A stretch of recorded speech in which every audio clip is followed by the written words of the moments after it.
My name is Natalie. I'm 16 years old, and 3 months ago, I found a crumpled receipt in my stepmom's car that changed everything.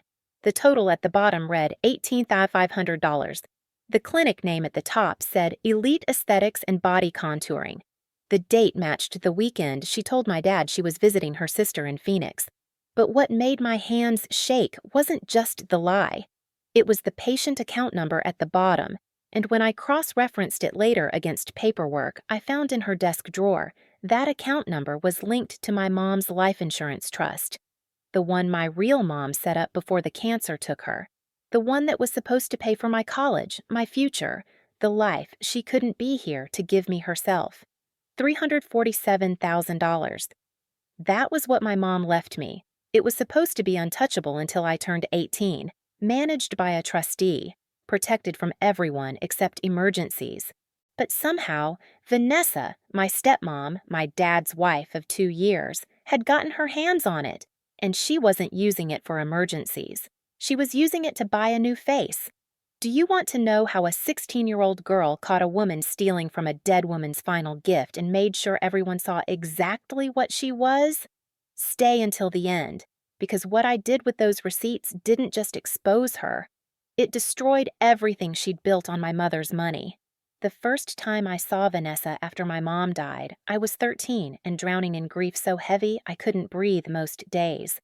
She showed up at our house 6 months after the funeral with casseroles and sympathy and this voice that sounded like she genuinely cared.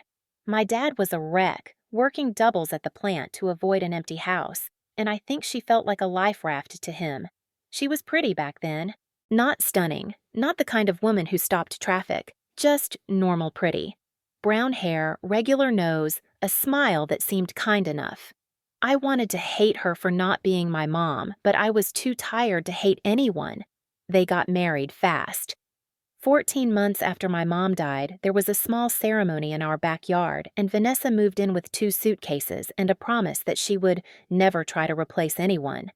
I believed her because I needed to. The changes started small. New clothes, different makeup.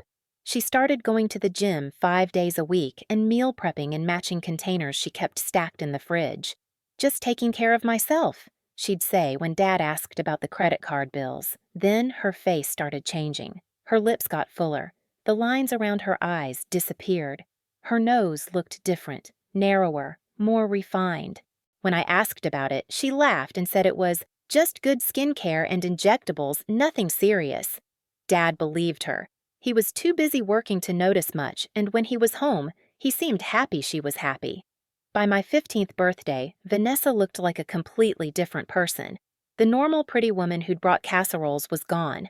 In her place was someone who looked like she belonged on a reality show, with sculpted cheekbones, a tiny waist, and curves that didn't match any photo from before.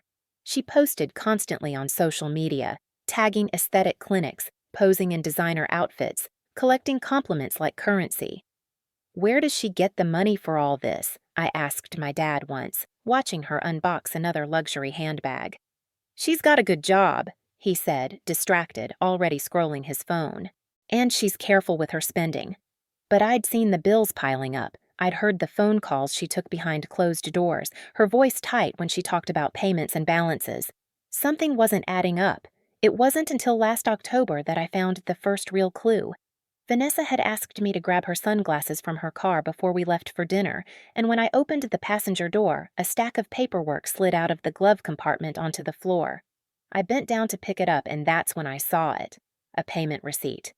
Elite Aesthetics and Body Contouring. $18,500 for Brazilian butt lift procedure and associated fees. Date: 3 weeks earlier. Patient name: Vanessa Colton. My stomach dropped. I shoved the receipt back into the glove box and grabbed the sunglasses, my mind racing. $18,000. There was no way she had that kind of money just lying around. Not with the credit card debt I'd seen. Not with the complaints I'd overheard about needing to cut back. That night, I couldn't sleep. I kept thinking about my mom's life insurance, the money that was supposed to be locked away, safe, waiting for me. The trust documents were in my dad's filing cabinet. I'd seen them once when we were looking for my birth certificate. I waited until the house was quiet, until I heard my dad's snoring from the master bedroom and Vanessa's even breathing beside him. I crept downstairs in the dark and opened the filing cabinet as quietly as I could. The folder was labeled Life Insurance Trust, Natalie. My hands shook as I pulled it out and started reading by the light of my phone. The trust was set up by my mom's estate attorney, a woman named Patricia Henley, who my mom trusted completely. The money was supposed to be managed by a professional trustee, with distributions allowed only for education, medical emergencies, or basic living expenses until I turned 18. After that, it was mine completely, but there was a section I'd never noticed before. An amendment dated 8 months after my mom died, signed by my dad and approved by a judge. It added Vanessa as a co-trustee with my dad, giving her legal authority to approve distributions in the best interest of the minor child. My chest tightened. I took photos of every page with my phone, my pulse hammering in my ears. Then I put everything back exactly as I'd found it and went back to my room. For the next week, I couldn't stop thinking about it. Co-trustee. Best interest of the minor child. What did a Brazilian butt lift have to do with my best interest? I started watching Vanessa differently. I noticed when she went out for errands and came back with bandages under her clothes. I saw the way she angled her face for photos, showing off features that looked more expensive every month. I counted the packages that arrived, the designer labels, the luxury brands, and I started looking for more receipts. It was easier than I expected. Vanessa was careless, confident. She left papers in her car, in her purse, on the bathroom counter. I found receipts for Botox, fillers, laser treatments, a rhinoplasty consultation, recovery supplies, post-op massages. Each one had that same patient account number, and each one was dated after she became co-trustee of my trust. I photographed everything. I created a hidden folder on my phone and saved each image with the date and location where I'd found it. I started a spreadsheet tracking every procedure, every amount, every date. By Christmas, I had documented $67,000 in cosmetic procedures, all tied to that same account number. But I needed proof that the account was connected to my trust. I needed something that would connect the dots in a way no one could deny. The answer came in January. Vanessa left her laptop open on the kitchen table while she took a shower, and I saw an email notification pop up from First National Trust Services. My heart raced as I glanced toward the stairs, heard the water still running, and clicked on the email. It was a monthly statement for the trust account, my trust account. And there, in the transaction history, were distributions labeled educational support, medical expenses, and living costs. Each one for thousands of dollars, each one transferred to an account ending in the same 4 digits as Vanessa's checking account number that I'd seen on mail addressed to her.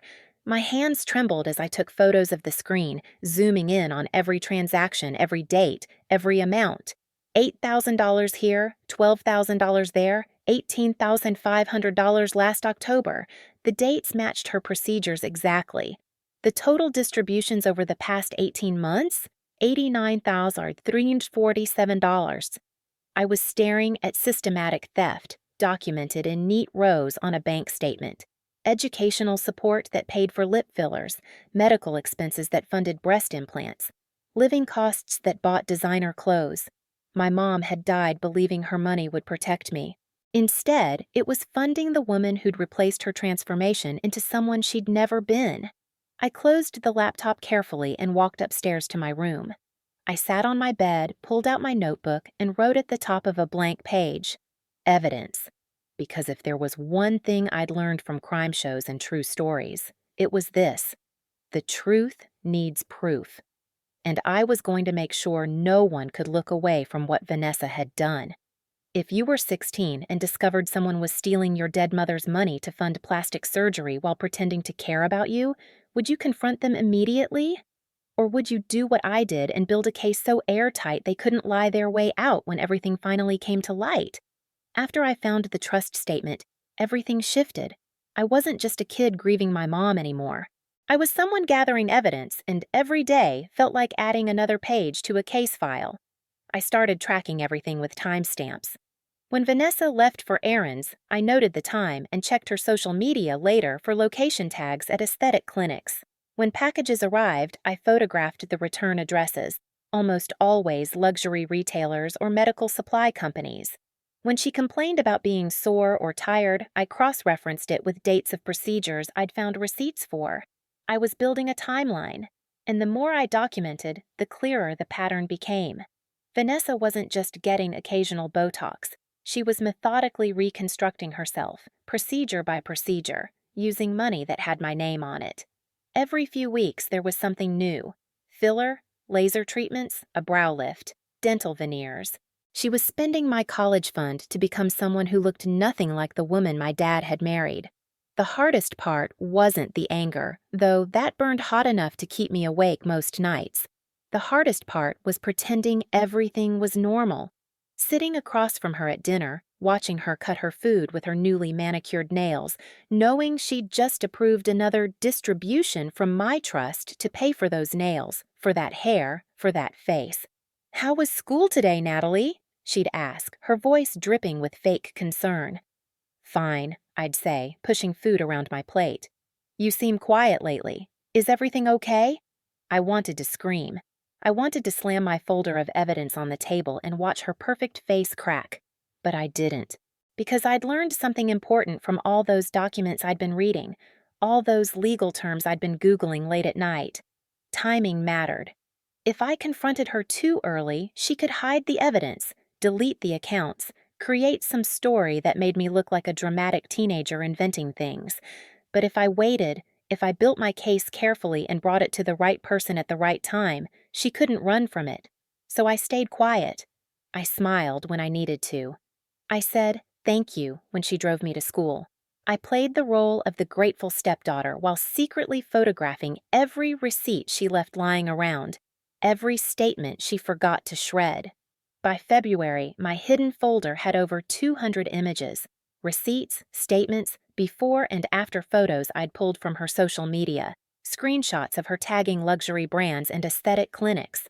I'd even created a document comparing the dates of trust distributions to the dates of her procedures. They matched almost perfectly. But I still needed one more thing: proof that what she was doing was illegal.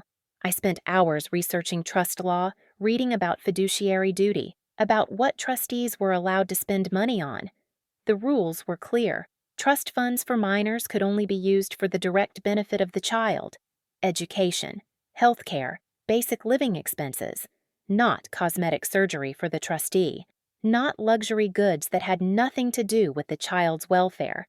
What Vanessa was doing wasn't just unethical, it was fraud, and there was only one person who could confirm that and do something about it: Patricia Henley, the estate attorney my mom had hired to set up the trust in the first place. I found her contact information in the original trust documents. Her office was downtown, 40 minutes from our house. I thought about calling, but phone calls could be overheard. I thought about emailing, but I wanted to see her face when I explained what was happening. So one Saturday in late February, I told my dad I was going to study at the library with friends. Instead, I took the bus downtown, walked 3 blocks in the cold, and stood outside Patricia Henley's office building, trying to convince myself to go inside. My mom had chosen her, my mom had trusted her, and now I needed to trust her too. I pushed through the glass doors and took the elevator to the 3rd floor. The receptionist looked up when I walked in, surprised to see a teenager in jeans and a backpack standing in a law office on a Saturday afternoon. "Can I help you?" she asked. "I need to speak to Patricia Henley," I said, my voice steadier than I felt. "It's about my mother's trust. My name is Natalie Reeves." The receptionist's expression changed, something like recognition or maybe sympathy crossing her face. "Let me see if she's available." She disappeared down a hallway, and I stood there clutching my backpack, feeling my phone heavy with evidence in my pocket. A few minutes later, a woman appeared, late 50s, silver hair, sharp eyes behind glasses, wearing a blazer that looked expensive but not showy. "Natalie," she said, and her voice was gentle but firm, "I remember your mother's case. Come with me." We walked to her office and she closed the door behind us. The room smelled like old books and coffee. She sat behind her desk and gestured for me to sit across from her. "You're Julia's daughter," she said quietly. You look like her. My throat tightened. You knew my mom? I did. She was very clear about wanting to protect you. The trust was set up specifically to ensure your future was secure. She leaned forward slightly. What brings you here today? I took a breath, then pulled out my phone. I think someone is stealing from my trust, and I have proof. For the next 20 minutes, I showed her everything. Every receipt, every bank statement, every matched date between cosmetic procedures and trust distributions. I showed her the before and after photos of Vanessa, the social media posts tagging aesthetic clinics, the amendment that made Vanessa a co-trustee. Patricia's expression grew darker with each image. She made notes, asked me questions about dates and amounts, requested that I email her copies of everything I'd shown her. This is embezzlement, she said finally, her voice low and hard. Your stepmother used her position as trustee to approve fraudulent distributions. Every dollar she spent on herself is theft from a minor's protected trust. She looked at me directly. Natalie, do you understand what happens next if we pursue this? She gets in trouble, I said. More than trouble. This is a felony. We're talking about criminal charges, restitution, possibly prison time. And your father. She paused. He signed the amendment making her a co-trustee. He may face legal consequences as well, depending on what he knew. My chest tightened. My dad. I hadn't thought about how this would affect him. He'd been blind to it, I was sure. Too busy working, too trusting, too grateful that someone was taking care of me while he was gone. But he'd also signed that amendment. He'd given her access. What if we do nothing? I asked quietly. Patricia shook her head. The trust will be empty by the time you turn 18. Your mother's entire life insurance payout gone. And your stepmother will have gotten away with it. She let that sink in. Your mother trusted me to protect this money for you. If you want me to act, I will, but I need your permission. I thought about my mom, about the last time I'd seen her in that hospital bed, so thin and tired but still trying to smile, still telling me I was going to be okay, that she'd made sure of it. She'd fought so hard to leave me something, and Vanessa had stolen it. Do it, I said. File whatever you need to file. I want my mom's money back. Patricia nodded once, firm. Then we start with an emergency petition to remove your stepmother as trustee and freeze the account. We'll request a full audit of all distributions, and we'll be filing a formal complaint with the authorities for trust fraud. How long will it take? I asked. To freeze the account? A few days if the judge sees the evidence you've gathered? To resolve everything? She met my eyes. Months, maybe longer. This will not be easy, Natalie. Your family will be torn apart. Your stepmother will fight this. Are you prepared for that? I thought about sitting at dinner pretending not to know. I thought about watching her post selfies paid for with my mother's life insurance. I thought about turning 18 and finding nothing left. I'm prepared, I said. Patricia stood and extended her hand. Then let's get your mother's money back. I shook her hand, feeling something shift inside me. This wasn't just about the money anymore. It was about making sure that when someone stole from a dead woman's child, there were consequences. And Vanessa was about to learn exactly what those consequences looked like. If you were me, would you have warned her what was coming? Or would you have done what I did and let the legal system arrive at her door like a storm she never saw building? The emergency petition was filed on a Tuesday. I wasn't there when the court papers were served, but I heard about it that night when I got home from school. I walked through the front door to the sound of screaming. This is insane! Vanessa's voice was shrill, echoing from the kitchen. Some lawyer is accusing me of fraud. They're saying I stole from Natalie's trust. David, you know that's not true. You approved every distribution. You saw the expenses. My dad's voice was lower, confused. I approved distributions for Natalie's expenses. School supplies, clothes, her phone bill. Exactly. Her expenses. That's all I used it for. I set my backpack down quietly and moved closer to the kitchen doorway where I could hear but not be seen. Then why is there a court order freezing the account? My dad sounded exhausted. Patricia Henley doesn't file emergency petitions for nothing. She was Julia's attorney. She set up this trust. If she says something's wrong, she's been manipulated. Vanessa cut him off. Someone fed her lies about me. Someone who wants to cause problems. Someone who never accepted me in this family. There was a pause. Then my dad said slowly, "What are you talking about?" "I'm talking about your daughter," Vanessa snapped. "She's been hostile to me from the beginning. She probably went to that attorney and made up some story because she's angry I'm not her real mother." My face burned. I stepped into the doorway. "I didn't make anything up," I said. They both turned. Vanessa's face was flushed, her perfectly sculpted features twisted in anger. My dad just looked lost. "Natalie," he started. "I didn't make anything up," I repeated, my voice stronger now. "I found receipts, lots of them, for procedures that had nothing to do with me, and I found bank statements showing distributions from my trust going into your account." I looked at Vanessa. "I found everything." Her face went pale under her makeup. "You went through my personal papers? You invaded my privacy." "You stole my mom's money," I shot back. "You used your position as trustee to approve distributions for yourself. That's fraud. That's what Patricia said, and that's what the court documents say." My dad stood up from the table. "Natalie, what are you talking about? What receipts?"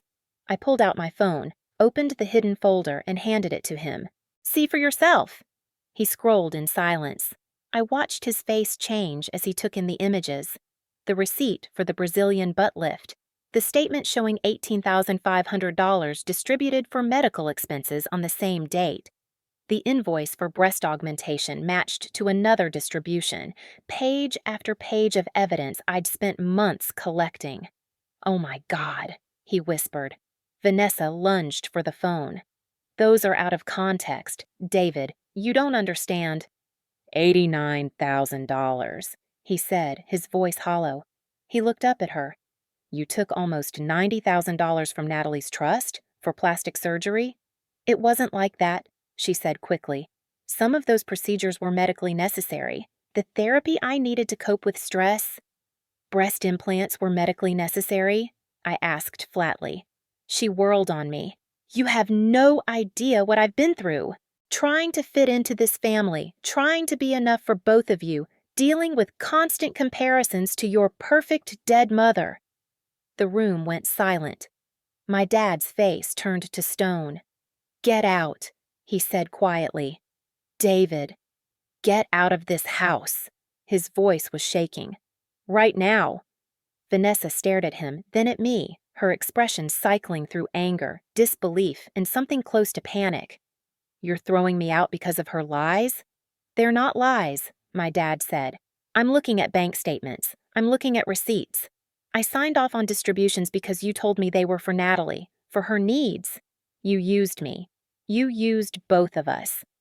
"I'm your wife," she said, her voice breaking. "And she's my daughter, Julia's daughter, and you stole from her." He moved toward Vanessa. I said, "Get out. I'll have your things sent wherever you want them, but you need to leave. Now." For a moment, I thought she might refuse, might plant herself in our kitchen and force him to physically remove her, but then she grabbed her purse from the counter, shot me a look of pure hatred, and walked out. The front door slammed. We heard her car start, tires squealing as she backed out of the driveway too fast. My dad sank into a chair and put his head in his hands. "I didn't know," he said. "Natalie, I swear to God, I didn't know. She told me every distribution was for you. School expenses, clothes, your therapy sessions after your mom died. I thought I was helping." I sat down across from him. Part of me wanted to be angry at him for being so blind, for signing that amendment, for making it possible. But looking at him now, broken, betrayed, realizing his wife had used him to steal from his own daughter, I just felt tired. "I know," I said quietly. "That's why I didn't come to you first. I knew she'd convinced you it was all for me." He looked up, his eyes red. "Why didn't you tell me when you found out?" "Because I needed proof that would hold up in court. If I'd just accused her, she would have twisted it, made me look like the problem. I needed documentation." He shook his head slowly. "You're 16, and you built a legal case by yourself. Julia would be proud of you." His voice cracked. "I'm so sorry. I should have protected that money better. I should have watched the account. I should have—" Dad. I reached across the table. She was your wife. You trusted her. That's what she counted on. We sat there as the kitchen darkened, neither of us moving to turn on lights. Eventually, my dad called Patricia Henley and confirmed everything I'd told her, offered to cooperate fully with the investigation, asked what he needed to do to make this right. The answer was simple: tell the truth. Over the next few weeks, the full audit came back. The total amount Vanessa had stolen over 18 months was $94,172, not just cosmetic procedures, but luxury purchases she'd classified as living expenses, designer clothes she'd coded as educational supplies, even a vacation she'd taken alone and billed as therapeutic treatment. Nearly a third of my mom's life insurance gone. The county prosecutor filed criminal charges: felony theft, fraud, abuse of fiduciary duty. Vanessa hired a lawyer who tried to argue she'd made innocent mistakes in classification and that the procedures were mental health-related treatment. But I'd documented everything too carefully. Patricia presented the timeline I'd created showing how distribution dates matched procedure dates exactly. She showed the social media posts where Vanessa bragged about her transformations, tagged the clinics, thanked her doctor. She showed the receipts I'd photographed, each one marked with that patient account number that was linked directly to my trust. There was no room for innocent mistakes in my evidence. It was theft, systematic and deliberate. In the end, Vanessa took a plea deal to avoid trial. 5 years probation, full restitution of $94,672 plus legal fees, permanent removal from any fiduciary role, and a felony conviction on her record. She had to sell almost everything she'd bought, the designer bags, the jewelry, even her car, to make the first restitution payment. The cosmetic procedures couldn't be undone, of course. She got to keep the face and body she'd stolen my mother's money to buy. But everyone who looked at her now knew exactly what it cost. My dad filed for divorce 3 days after the plea deal was finalized. No contest, no drama. Just a quiet end to a marriage built on lies. The trust was refrozen with a court-appointed trustee who wasn't related to our family. The remaining balance, about $252,000 after legal fees and restitution, was locked down until I turned 18. No one could touch it now except me when the time came. I'm 17 now. In 8 months, I'll have full access to what's left of my mother's gift. It's not the full amount she intended, but it's enough for college, enough to start my life. Enough to prove that protecting what she left me was worth every uncomfortable dinner, every secret photo, every late-night documenting evidence. Sometimes I wonder what would have happened if I'd said nothing. If I'd just let Vanessa keep spending, kept playing the good stepdaughter, waited until I turned 18 and discovered the trust was empty. I think about how she'd have denied everything, blamed market losses or administrative fees. How she'd have gaslit me into thinking I was remembering wrong. How she'd still be posting selfies and collecting compliments while I lost my future. Instead, she lost everything. Her marriage, her reputation, her freedom to ever be trusted with someone else's money again. And it wasn't because I destroyed her in some dramatic confrontation or public scene. It was because I documented the truth and handed it to people who had the power to do something about it. My mom used to tell me that justice isn't always loud. Sometimes it's just making sure the right people see what actually happened. She was right. Vanessa thought she was safe because I was just a kid, because my dad was distracted, because no one was watching closely enough to notice. She underestimated how much a daughter remembers about her mother's final wishes. And she definitely underestimated what happens when you steal from someone who knows how to build a case. So tell me, if someone in your family was stealing from you, using trust and access to take what you were supposed to inherit, would you stay quiet to keep the peace? Or would you do what I did and make sure every receipt, every lie, every stolen dollar became evidence that no one could ignore? Because sometimes the best revenge isn't screaming or fighting. It's just making sure the truth has proof, and then letting the system do what it was designed to do, and watching everything they built on stolen money collapse under the weight of their own choices.